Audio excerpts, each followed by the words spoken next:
எதுக்காக resume short list ஆகாமல் போகுது, எதுக்காக இன்டர்வியூ செலக்ட் ஆகாமல் போகிறோம் அப்படிங்கிறதுக்கு சாஃப்ட் ஸ்கில்லை எந்த இடத்துல ஹைலைட் பண்ணி காட்டணும், ஹார்ட் ஸ்கில்லை எந்த இடத்துல ஹைலைட் பண்ணி காட்டணும் அப்படிங்கிறது ரொம்பவே முக்கியம்.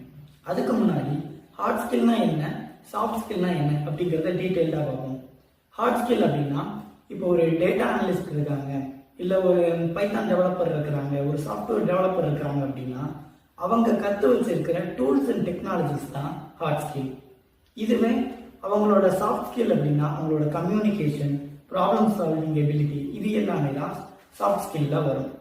இப்போ இங்கே என்ன பிரச்சனை அப்படின்னா நம்ம எல்லாருமே இப்போ ஒரு டேட்டா அனலிஸ்ட் ஆக போகிறேன், ஒரு டேட்டா சயின்டிஸ்ட் ஆக போகிறோம்னா அதுக்கான டூல்ஸ் அண்ட் டெக்னாலஜிஸை படித்து முடிச்சிடணும், கிளீனாக படித்து முடிச்சிடணும்.